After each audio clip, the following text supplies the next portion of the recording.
On the twin flame journey, there's a moment that shakes the very core of your soul.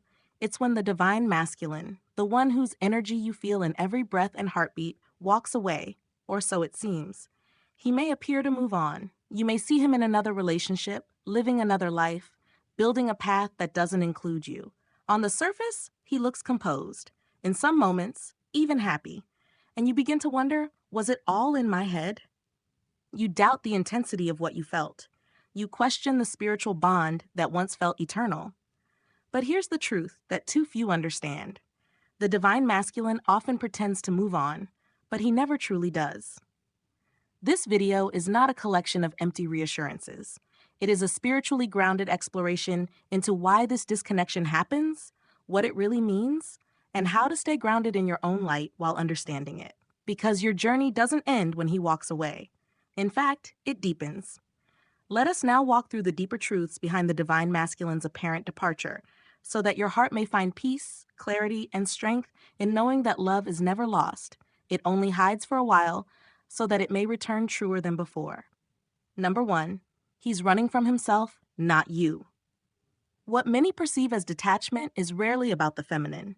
It's about his own internal conflict. The divine masculine is often raised in a world where emotion is a threat, vulnerability is weakness, and introspection is uncomfortable. So when he meets his divine feminine, who is intuitive, emotionally honest, spiritually radiant, he sees himself reflected in a way he isn't ready for. He doesn't move on from you. He distances himself from the discomfort of facing his truth. The connection pulls up everything he has hidden, his wounds, his fears, his unhealed past. And instead of confronting it, he pulls away. He may distract himself through work, relationships, or even silence. But these distractions are only masks for the storm happening inside. Energetically, he still feels you. Your soul remains imprinted on his. You live in his thoughts, in quiet moments when no one is watching. Yet outwardly, he acts like he's fine. Why? Because facing the depth of this connection would require him to unlearn everything he's known about control, logic, and emotional safety. This stage is not your rejection. It's his retreat. When this happens, your role is not to chase or prove your worth. It is to remain grounded in your knowing, to trust what you feel even when he denies it. Because the illusion of moving on is just that. An illusion meant to protect him from a truth he isn't ready to carry. Number 2, he chooses the familiar over the fulfilling thing. One of the greatest misunderstandings is thinking that the masculine leaves because he finds something better. But twin flames don't separate because of better. They separate because of safer.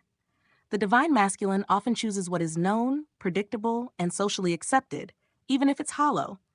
He may settle into a relationship that looks good on the outside. Maybe it's stable, convenient, or admired by others. But inside, he knows it's not the soul-shaking, heart-awakening experience he had with you. And that's precisely why he chooses it, because what you brought into his life wasn't easy. It challenged his ego. It made him feel things too deeply. It woke him up in a way that scared him. So he gravitates toward what soothes the ego rather than what stretches the soul. But here's the spiritual truth. Comfort never equals completion. Even if he appears to be settled, his soul remains restless. He may go through the motions of life, but deep within, he knows he's only living a fraction of his truth. His choice is not an abandonment of love. It is a pause in his own growth. It's tempting to take this personally. But the deeper work is to understand that your light triggered his transformation.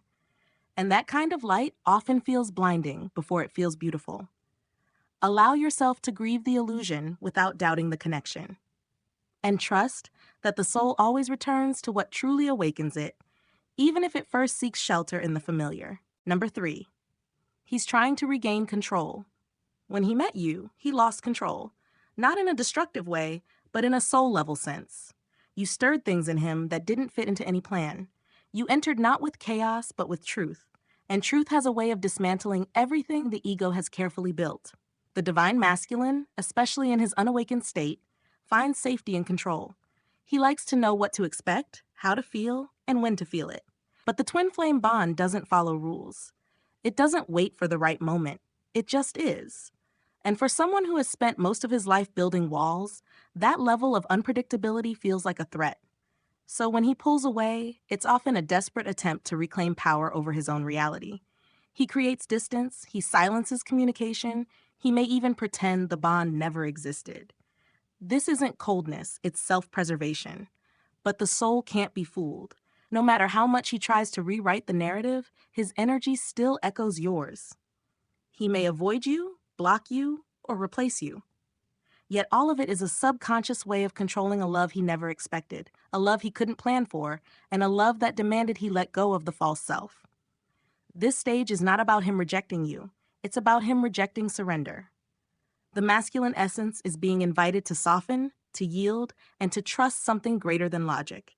And while that process looks like disconnection, it is in fact the beginning of transformation. Remain in your light, because when he tires of control, he will seek truth, and you are that truth. Number 4. His ego fights what his soul already knows within the divine masculine. There are two powerful forces at war: the ego and the soul. The soul recognized you the moment you met. It whispered, home. It surged with remembrance and recognition. But the ego, the part of him conditioned by fear, pride, and societal norms, couldn't understand it. So even though his soul reached for you, his ego pulled away. He may have told himself it was too fast, too intense, or too impossible. He may have convinced himself that you were just a phase, a moment, a distraction. But deep down, something in him never stopped yearning. This internal conflict creates the illusion of movement. Outwardly, he dates others, builds a life, pursues dreams. But inwardly, he keeps circling back to you. In his dreams, in his quiet moments, in the things that trigger memories of your presence. What looks like him moving on is often just ego asserting control.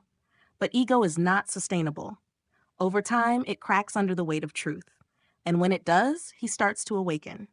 The feminine's path here is patience, not the kind that waits passively, but the kind that grows roots. It means trusting what your energy knows, even when the physical reality shows the opposite.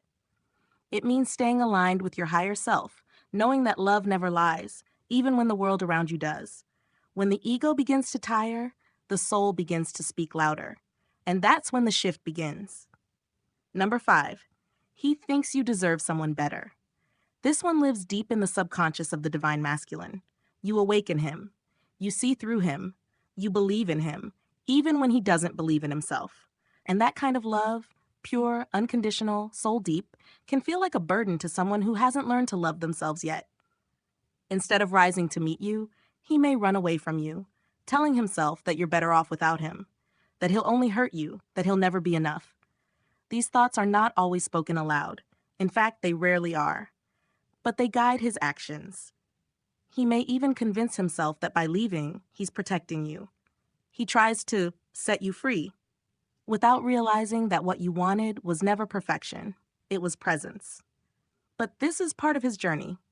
Before he can receive real love, he must believe he is worthy of it. And that means facing the parts of himself he has buried, the shame, the regret, the unworthiness. What you can do is stop shrinking yourself to be chosen. Stop dimming your light to make him comfortable. Keep choosing yourself, not in bitterness, but in power. Because your glow isn't what scared him. What scared him was realizing that someone could love him this deeply without conditions. That love planted a seed. Even if he's silent now, that seed is growing. And one day, it may lead him back to the mirror that didn't judge him, only loved him. Number 6, he's testing the bond without realizing it. Many divine masculines don't know they're doing this, but energetically they test the bond. By walking away, they want to see, will she still be there? Is this connection real, or am I imagining it? If I leave, does it fade? This isn't a game. It's an unconscious spiritual test. He wants to understand if this love was as eternal as it felt. And the only way he knows how to test that, in his unawakened state, is to try and disconnect. But the soul doesn't disconnect. Even when he pulls away, there's a thread that holds, a frequency that doesn't break.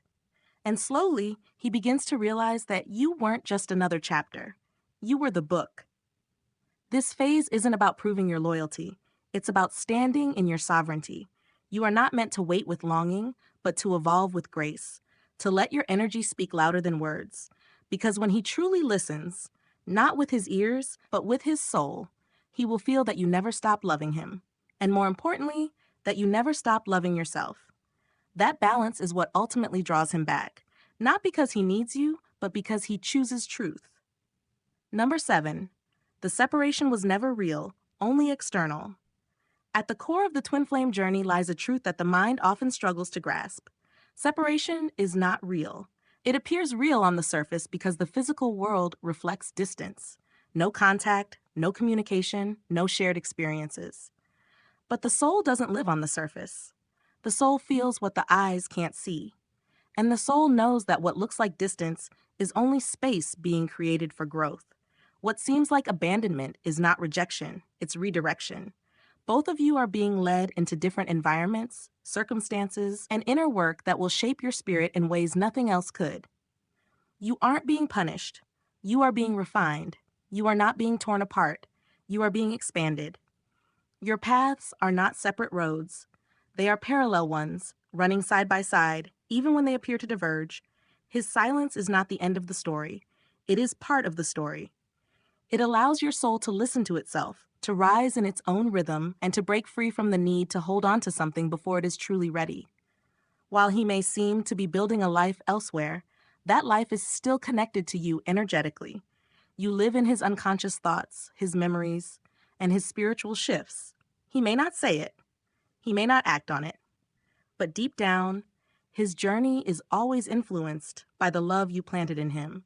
He may not show it outwardly, but inwardly, he is drawn to that bond. In the moments when you feel his energy, when his name arises without reason, when your chest tightens without warning, when a deep presence surrounds you even in your solitude, that is not imagination. That is the soul speaking. That is the thread that never broke. This is why the work you do now matters more than ever. Every time you choose your growth over grief, every time you choose your peace over panic, every time you trust the bond without needing to control the outcome, you strengthen the very connection that seems invisible. Your role is not to chase, it is to become, to expand into the version of yourself that no longer waits but lives, that no longer doubts but knows. If the reunion is meant to be, it will be. Not because you held on tightly, but because you let go gently and stayed open to love, pure, whole, unconditional love. Let the illusion of separation melt away. Let your soul lead, not your fear. Because the bond that was written in spirit cannot be erased by time, space, or silence. It lives. And one day, when both of you are ready, it may return, no longer as a lesson, but as a living truth. There are moments on this journey when the silence becomes unbearable, when you lie awake wondering if he ever thinks of you, when you question whether it was all in your head, whether you misunderstood something sacred. But the answer is simple. You didn't imagine it. You didn't exaggerate it. What you felt was real, and what you still feel is truth echoing through the silence. He didn't walk away because he didn't care. He walked away because he didn't know how to stay. His soul wasn't ready to carry the weight of a love that deep. So he retreated, not to forget you, but to find himself. This is the part the world doesn't see. The part where he hides behind distractions, behind other relationships, behind silence. Not because he's moved on, but because he's still becoming the man who can meet the woman your soul has already grown into. You weren't abandoned. You were chosen for a higher purpose, for a sacred connection, for a love that doesn't shrink in separation but grows in stillness. So don't look at this space between you as punishment. See it as preparation. See it as the soil where love was buried, not to die, but to take root, to grow strong, to bloom in time. You are not too much. You are not forgotten. And most importantly, you were never left behind. His absence is not the end. It's a sacred pause, a divine detour, a soul's way of remembering what it came here to heal. And your task now is to rise, not for him, but for you, to trust your heart, to walk your path, to become the embodiment of the love you once gave away and now reclaim for yourself. Because this journey was never about chasing love. It was about becoming it. And in that becoming, everything meant for you will find its way back, freely, clearly, and completely.